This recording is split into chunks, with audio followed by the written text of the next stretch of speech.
The gavel came down like a thunderclap, and Delilah Jenkins knew her life was about to shatter into 1,000 pieces right there in that cramped Placerville courtroom, where the July heat of 1877 made every breath feel like swallowing hot sand.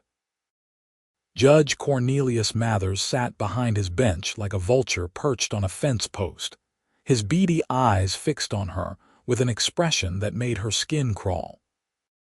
The accusation was theft, which was a lie so bold it should have choked the man who spoke it.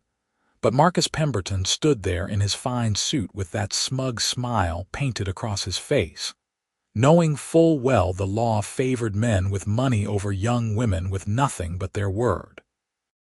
Delilah's hands trembled in her lap as she sat in the defendant's chair, her worn calico dress suddenly feeling too thin, too shabby for this room full of people who had already decided she was guilty before a single word of testimony had been spoken.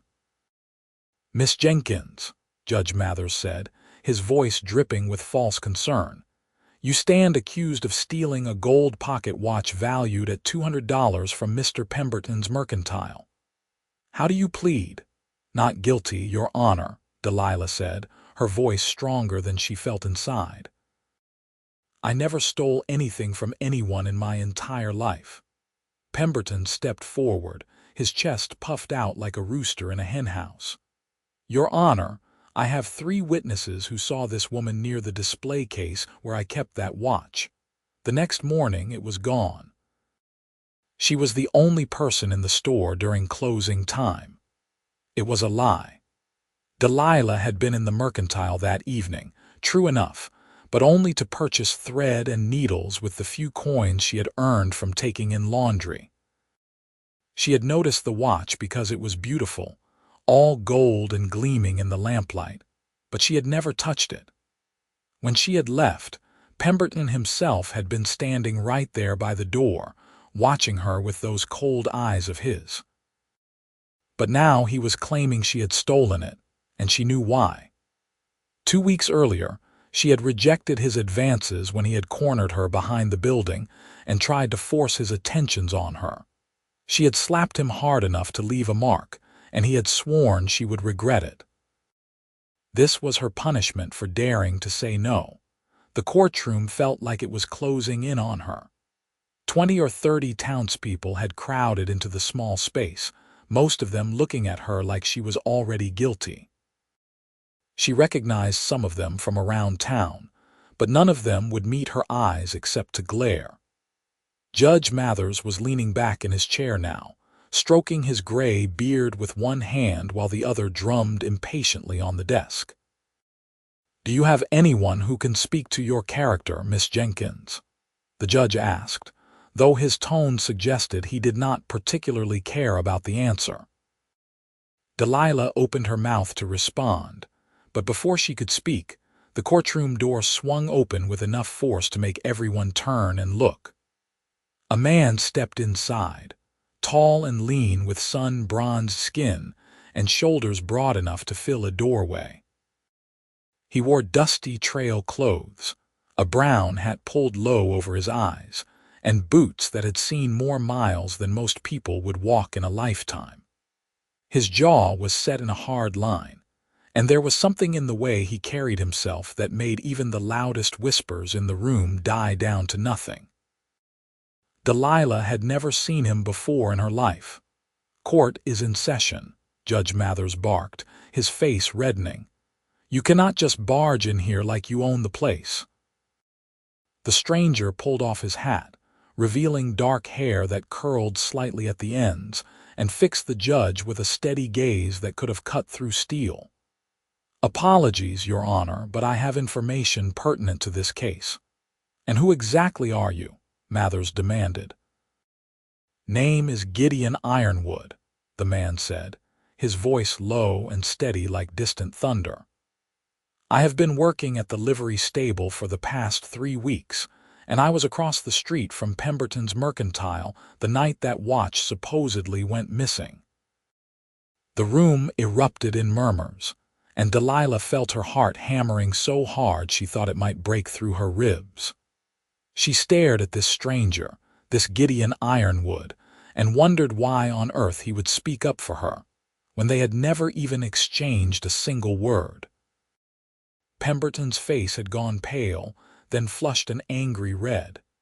"Your Honor, this man has no right to interrupt these proceedings. He is obviously lying to protect this woman." "I will determine what is relevant and what is not," Mathers snapped, though he did not look pleased about this development.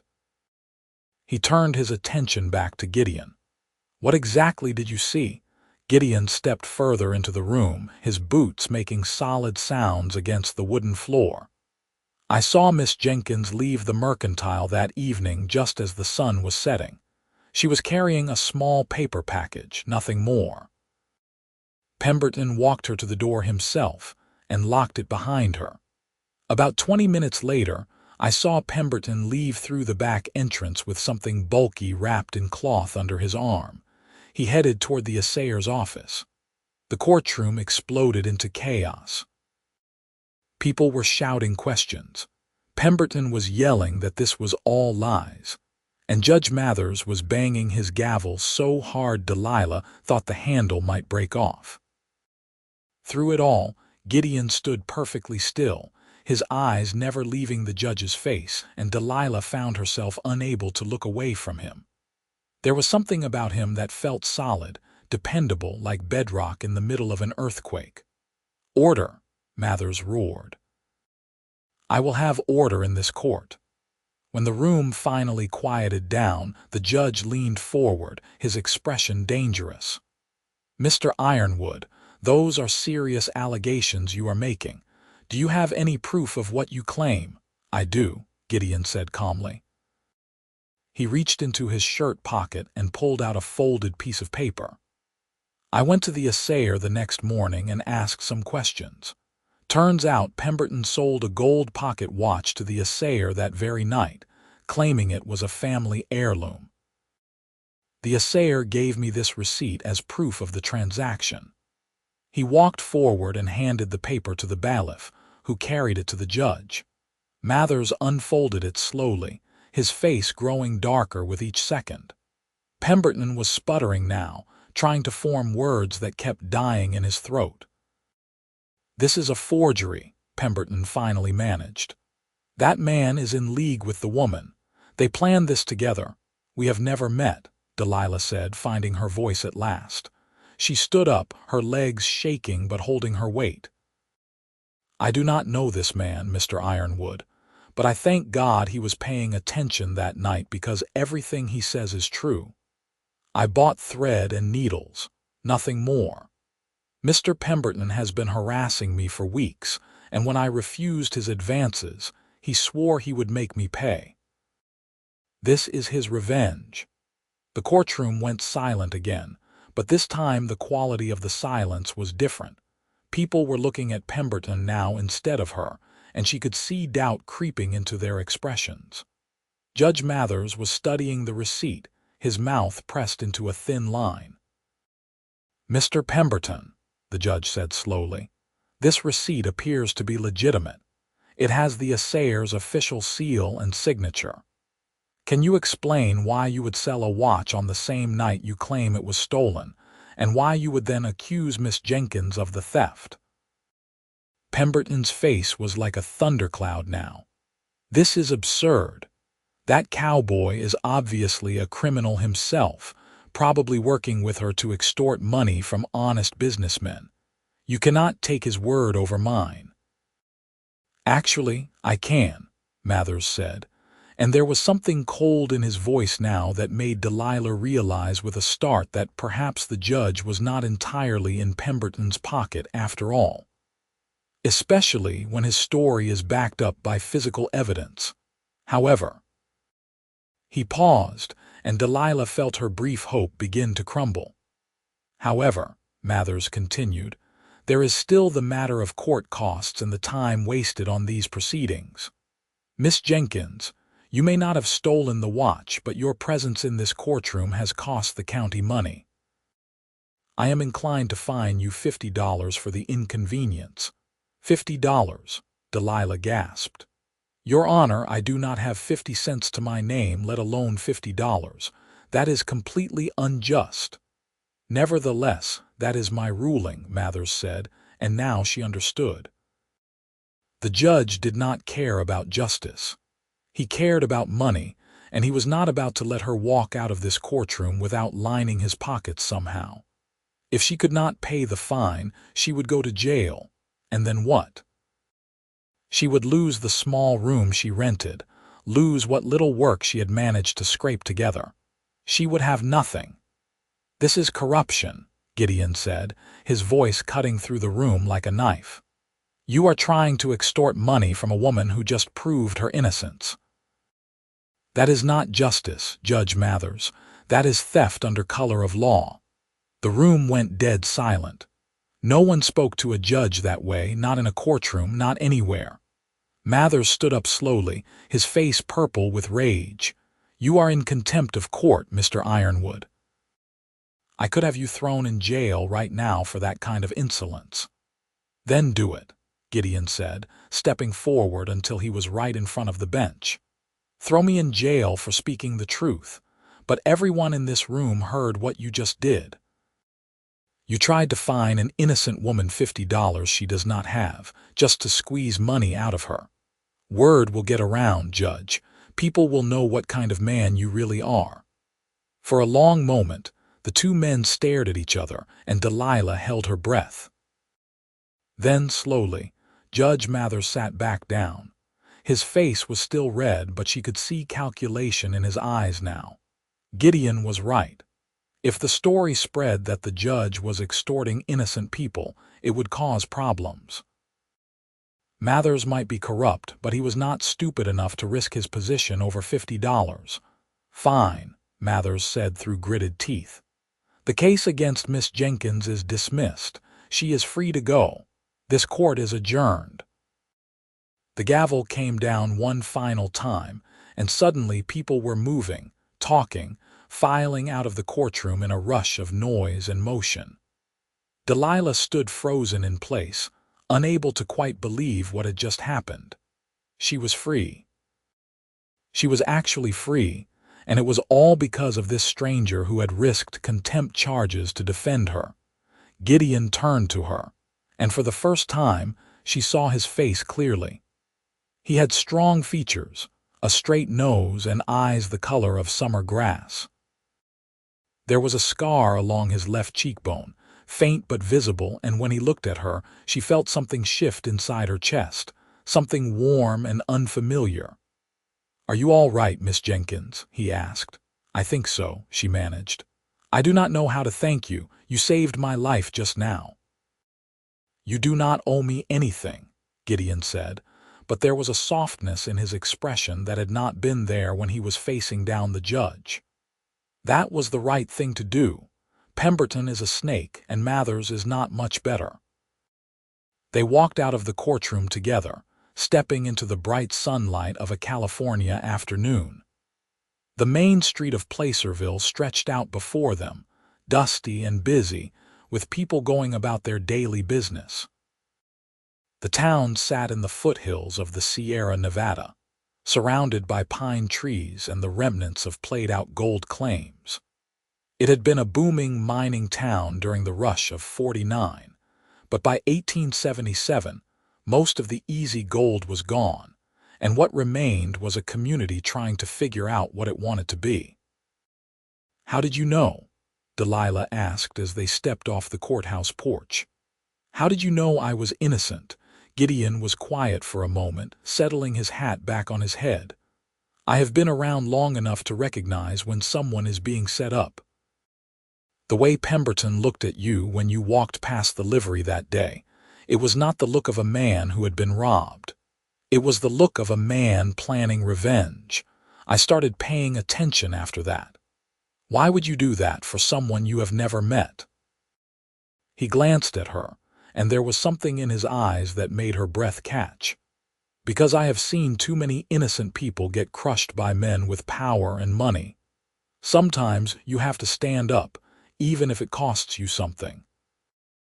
They stopped at the edge of the street, and Delilah realized she did not want to walk away from him. This man had appeared out of nowhere and changed everything. And now she wanted to know who he was, where he came from, what had put that scar on his face and that steadiness in his voice. "Would you let me buy you dinner?" she asked, then immediately felt her face flush. "I mean, I do not have much money, but I can cook. I have a room over at Mrs. Patterson's boarding house, and she lets me use the kitchen sometimes. It is the least I can do after what you did for me." Gideon smiled, and it transformed his entire face, making him look younger and less weathered. "I would like that very much, Miss Jenkins." "Delilah," she said. "Please call me Delilah." "Delilah," he repeated, and the way he said her name made it sound like something precious. "I am Gideon." They walked through town together, past the mercantile where Pemberton was probably stewing in his own anger, past the saloons and the assayer's office and the handful of shops that kept Placerville running. People stared at them as they passed, and Delilah knew the story would be all over town by nightfall. The cowboy who had stood up to Judge Mathers, the woman who had been falsely accused and vindicated. She should have cared about the gossip, but somehow, walking next to Gideon, she found she did not care at all. Mrs. Patterson's boarding house was a 2-story structure at the edge of town, painted white but graying with age and weather. The landlady herself was sitting on the porch when they arrived, a stern-faced woman in her 60s who ran the place with an iron hand but a surprisingly kind heart. "Delilah," she said, her sharp eyes taking in Gideon from head to toe.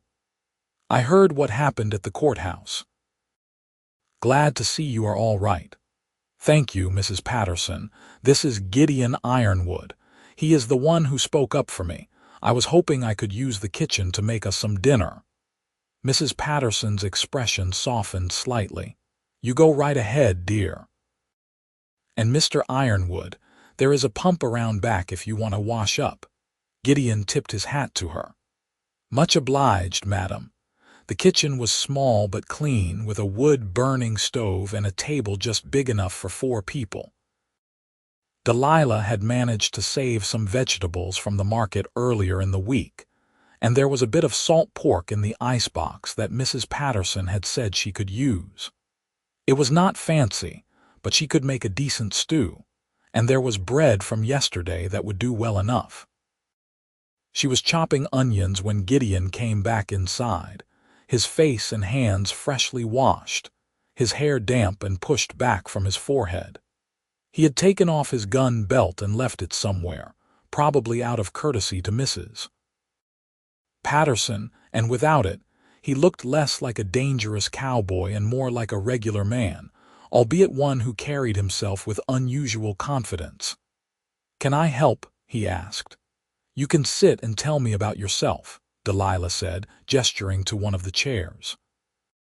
"I still cannot quite believe you did what you did today. You could have been thrown in jail." Gideon sat down, stretching his long legs out in front of him. "I have been in worse places than a jail cell. It would not have been the end of the world. Where are you from?" she asked, adding the onions to the pot. "You said you have been working at the livery for 3 weeks, but you are not from Placerville originally, are you?" "No," he said. "I am from Texas originally, a little town outside of San Antonio. My father had a small ranch there, cattle and horses mostly. I grew up learning to ride and rope and all the things a rancher's son needs to know." "What brought you to California?" His expression clouded over, and she saw old pain flicker across his face. "My father died 5 years ago. Fever took him quick. My mother had passed when I was young, so it was just me. I tried to keep the ranch going, but there were debts I did not know about, loans my father had taken out during bad years. The bank foreclosed and I lost everything. I have been moving around ever since, taking work where I can find it." Delilah felt her heart ache for him. She knew what it was like to lose everything, to have your whole life pulled out from under you. "I am so sorry, Gideon. That must have been terrible." "It was a long time ago," he said, but she could hear that it still hurt. "What about you? How did you end up in Placerville?" She added the salt pork to the pot, along with water and the vegetables. "I came here with my parents when I was 16. That was 4 years ago. My father had heard there was still gold to be found if you knew where to look, and he was convinced he could strike it rich. We came all the way from Missouri in a wagon train. It took months, and by the time we got here, my mother was sick from the journey. She died 2 weeks after we arrived." "That is awful," Gideon said quietly. "My father never recovered from losing her," Delilah continued, stirring the pot. "He went out to the claims every day, digging and panning, but his heart was not in it anymore. He was just going through the motions. Then one day, there was a cave-in at one of the mines. He was helping another prospector shore up a tunnel when it collapsed. They pulled him out, but he died that night. So you have been alone here for how long?" 2 years, she said. "I have been taking in laundry, doing mending, whatever work I can find. It is not much, but it keeps me fed and gives me a roof over my head. At least, it did until Pemberton decided to make my life difficult." Gideon stood up and walked over to the stove, standing close enough that she could feel the warmth radiating from him. "You are a strong woman, Delilah Jenkins, stronger than most people I have met. What you have been through would have broken a lot of folks, but here you are, still fighting." She looked up at him, and suddenly the small kitchen felt even smaller, the air between them charged with something she could not quite name. "I did not feel very strong today in that courtroom. I felt scared and alone, and then you walked in."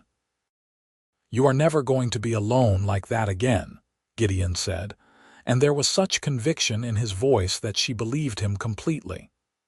"I promise you that." They ate dinner together at the little table, and Delilah could not remember the last time a meal had tasted so good or conversation had flowed so easily. Gideon told her stories about his travels, about the places he had seen, and the people he had met. He had worked on cattle drives from Texas to Kansas, had spent a winter in Colorado mining silver, had even traveled as far north as Montana Territory. She told him about her childhood in Missouri, about the farm where she had grown up, about the dreams she used to have before life had gotten so hard. When the meal was finished and the dishes were washed, they walked outside together. The sun was setting behind the mountains, painting the sky in shades of orange and pink and purple.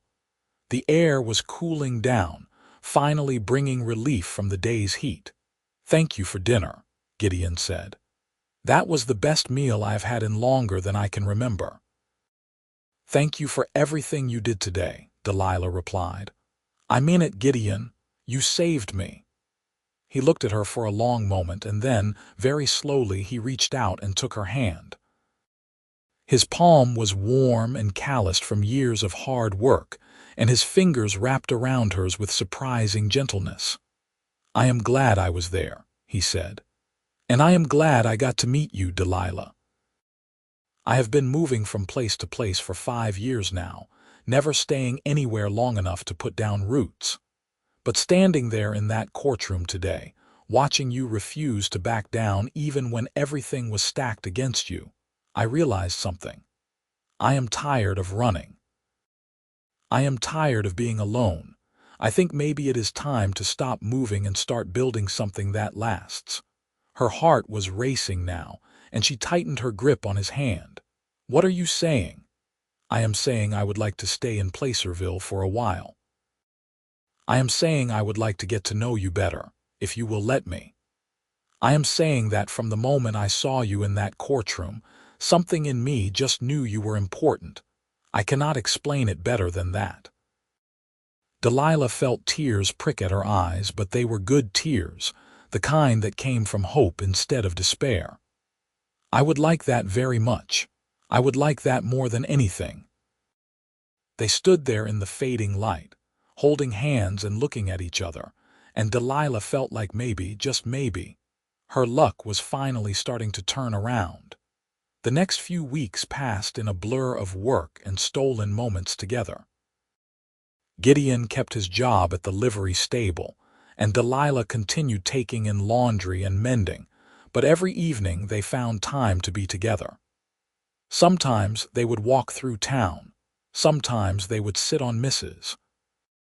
Patterson's porch and talk until the stars came out, and sometimes Gideon would borrow a horse from the stable, and they would ride out into the foothills, leaving the noise and dust of Placerville behind them.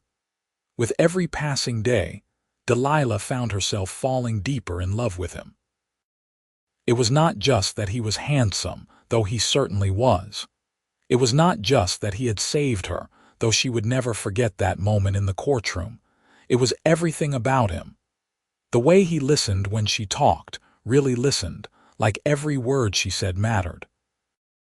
The way he was gentle with animals and respectful to everyone he met, regardless of whether they were rich or poor. The way he made her laugh with his dry sense of humor, and the way he looked at her like she was the most precious thing in the world. One evening, about a month after the trial, they rode out to a spot Gideon had found during one of his explorations. It was a meadow tucked into a fold of the hills, surrounded by pine trees and carpeted with wildflowers. A small stream ran through it, the water clear and cold from mountain snowmelt. They tied the horse to a tree and walked to the edge of the stream, where smooth stones made a natural place to sit.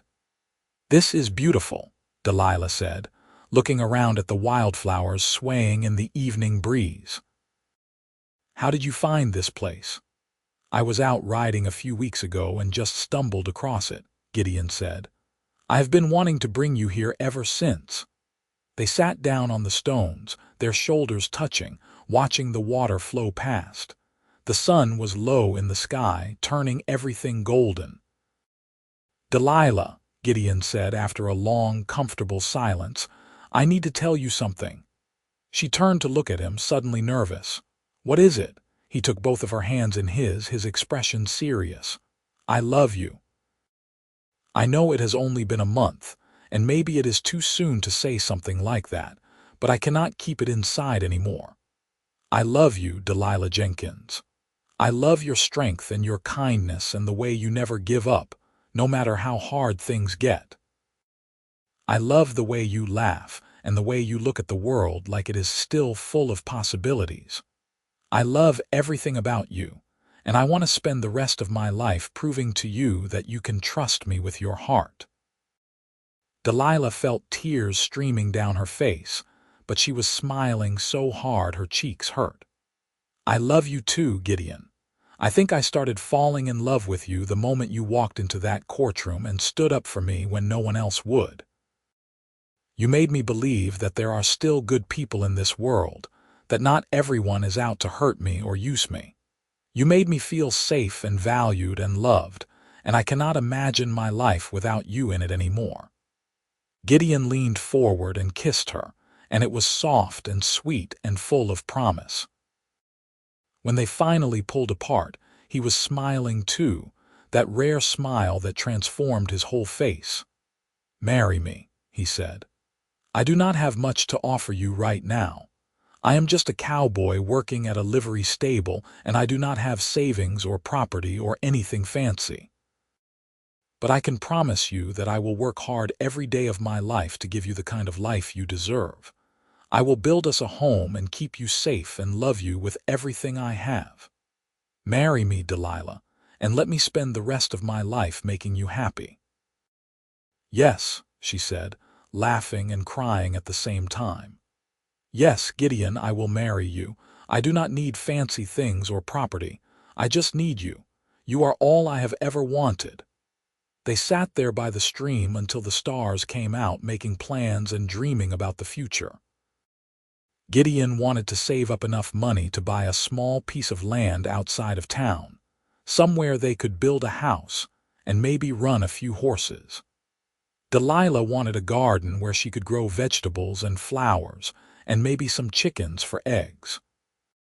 They were simple dreams, but they were theirs, and that made them perfect. They were married 3 weeks later in a small ceremony at the church in Placerville.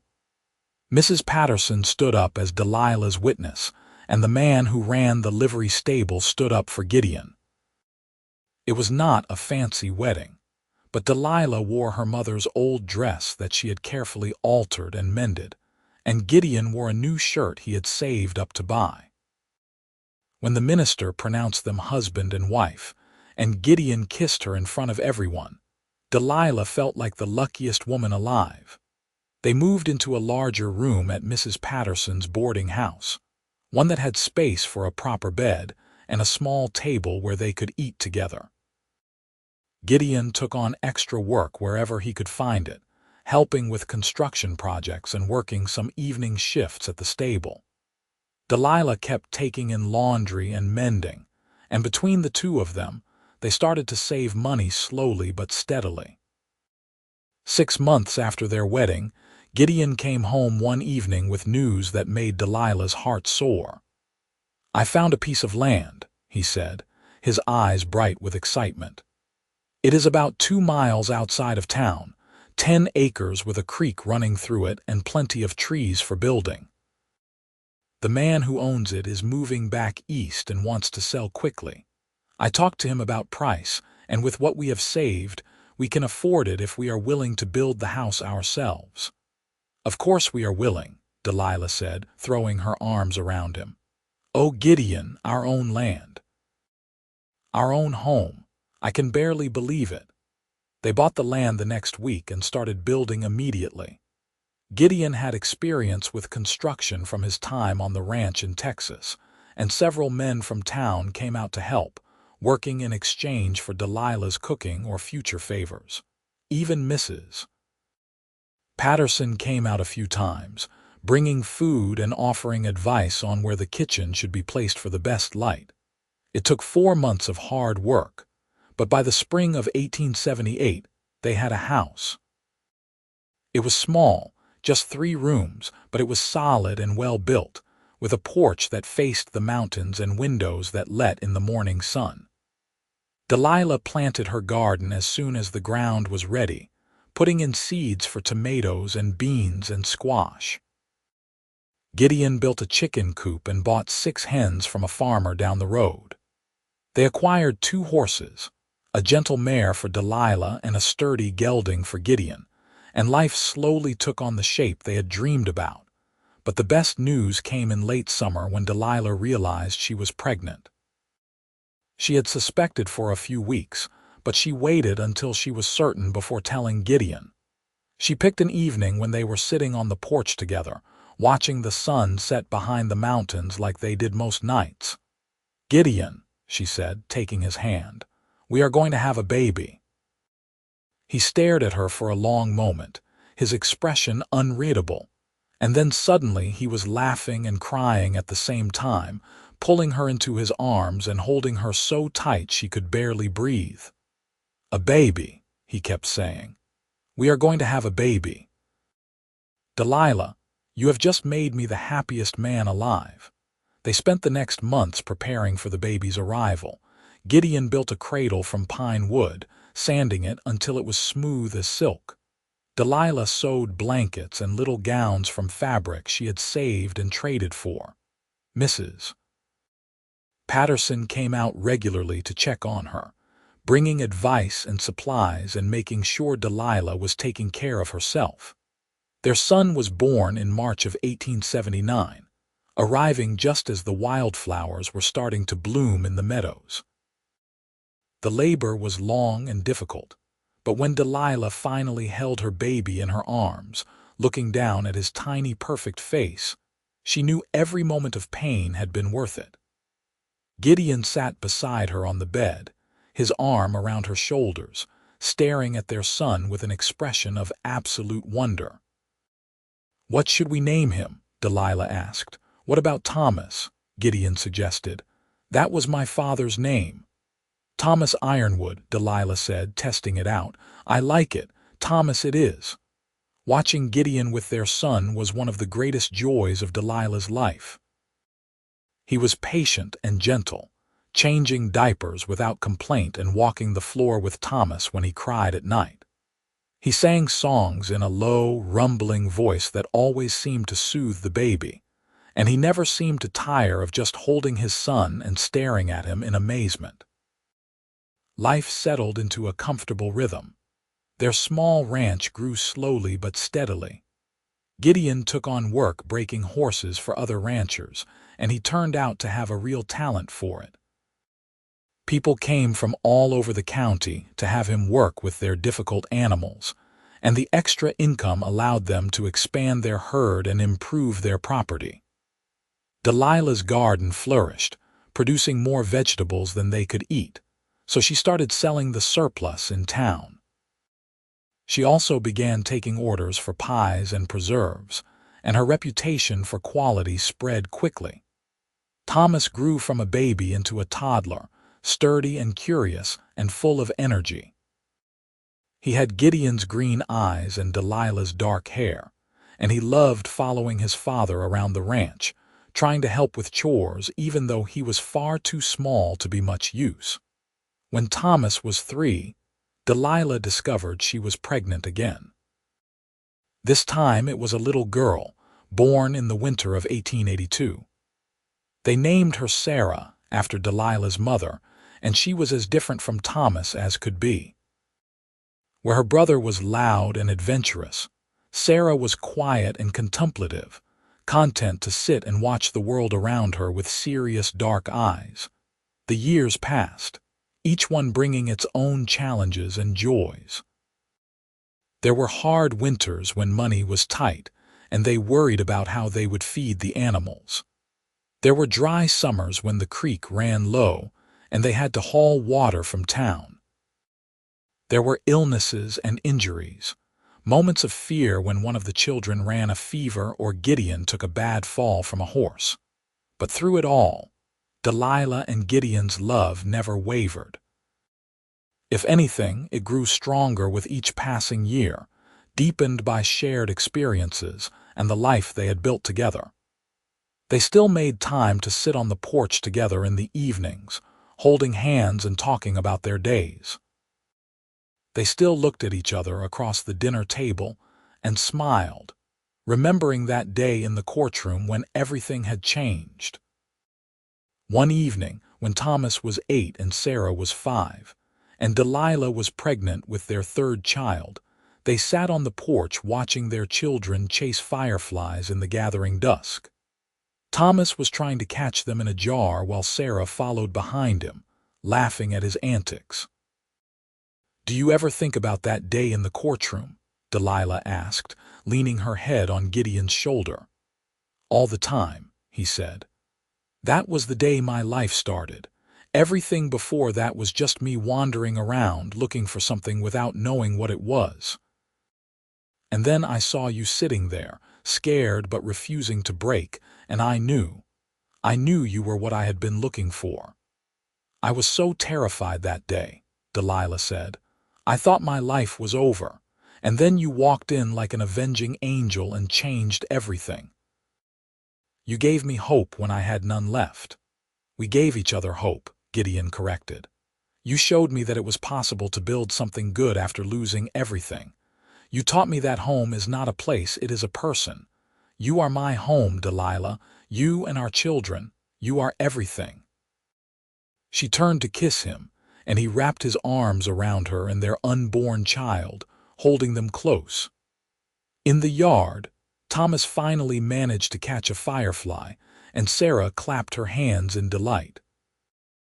The mountains stood silent and majestic in the distance, and somewhere an owl hooted in the gathering darkness. Their 3rd child, another boy they named Jacob, was born healthy and strong in the spring of 1883. As he grew, it became clear he had inherited both his father's steady temperament and his mother's fierce determination. The little ranch continued to prosper, becoming known throughout the region for quality horses and Delilah's excellent preserves. Thomas eventually followed in his father's footsteps, learning to break and train horses with the same patience and skill Gideon demonstrated. Sarah, meanwhile, showed an aptitude for numbers and business, helping her mother keep track of orders and payments. Jacob, the youngest, loved the land itself, spending hours exploring the creek and the hills, learning the names of every plant and animal. Judge Mathers left Placerville not long after the trial, supposedly moving to San Francisco, but really running from rumors of corruption that had finally caught up with him.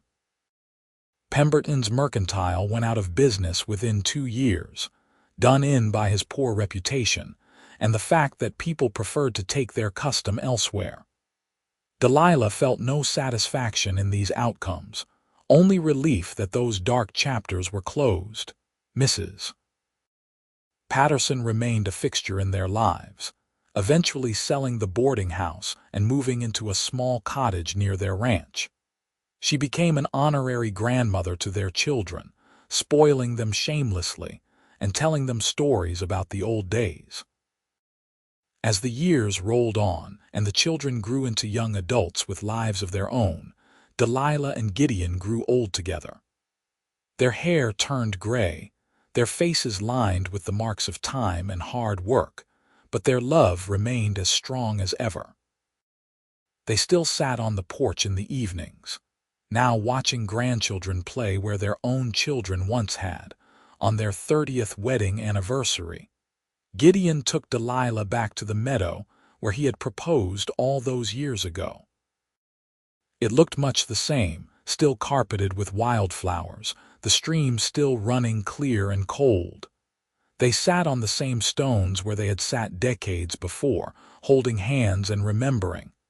"I would do it all again," Gideon said. "Every hard moment, every struggle, every challenge. I would do it all again just to end up here with you." "So would I," Delilah said, leaning against him. "You know, sometimes I think about that scared young woman in the courtroom, convinced her life was over. I wish I could go back and tell her that everything was going to be all right. That the cowboy who stood up for her would become the love of her life and give her everything she ever dreamed of." "You were never really scared," Gideon said with a smile. "You were angry and determined, even when you thought you were beaten. That is what I saw that day. That is what made me fall in love with you." They sat there until the sun set, painting the sky in familiar shades of orange and pink and purple, and then they rode home together through the gathering darkness.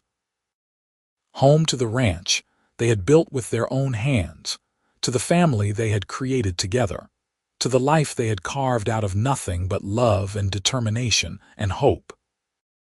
Years later, when they were very old and their children had children of their own, Delilah and Gideon would still sit on their porch in the evenings, still holding hands, still grateful for that day in July 1877, when a corrupt judge and a lying merchant had inadvertently brought them together. It was a story their grandchildren never tired of hearing, the tale of how Grandma had been saved by Grandpa in a courtroom in Placerville, and how that moment of courage and justice had blossomed into a love that lasted a lifetime. On a warm spring evening in 1907, exactly 30 years after that fateful courtroom scene, Delilah sat beside Gideon on their worn porch swing, surrounded by children and grandchildren who had gathered to celebrate. Thomas had brought his family from the neighboring ranch he now ran. Sarah had come from Sacramento with her husband and their 4 children. Jacob, who had stayed on the home ranch to help his aging parents, was there with his wife and new baby.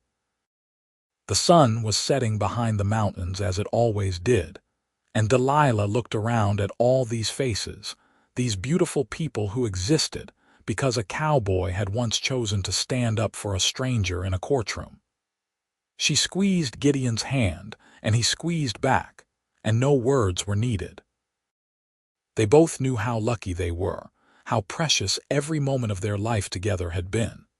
That night, after everyone had gone home or settled into guest rooms, Delilah and Gideon lay in their bed and talked until late, remembering and laughing and sometimes crying happy tears. They fell asleep in each other's arms, and when morning came, they woke up together to face another day, another gift, another opportunity to love each other. They lived like that for many more years, growing older but never losing the connection that had sparked in that courtroom so long ago. When Gideon finally passed in his sleep at the age of 78, Delilah held his hand and told him one more time that she loved him, that he had been the greatest blessing of her life. She followed him 2 years later, surrounded by family and at peace, knowing she had lived a life full of love and purpose. But their story did not end there. It lived on in their children and grandchildren and great-grandchildren, passed down through generations as a reminder that sometimes the worst moments in life can lead to the best ones. That justice and courage matter. That love can grow from the darkest circumstances and flourish into something beautiful and lasting. That a single act of standing up for what is right can change not just one life but countless others. And somewhere in the hills outside Placerville, on a piece of land that had been in the Ironwood family for generations, there stood a house that Gideon and Delilah had built with their own hands. It had been expanded and modernized over the years, but the original 3 rooms remained at its heart, a testament to the love and determination of 2 people who had refused to let circumstances defeat them. On the porch of that house, in a place of honor, hung a photograph taken on Gideon and Delilah's 50th wedding anniversary. In it, they sat side by side, gray-haired and weathered but with eyes that still sparkled with love and laughter. And if you looked closely, you could see they were holding hands, fingers intertwined, just as they had been in that courtroom in 1877 when everything changed, just as they would be for all eternity in the hearts of those who remembered their story.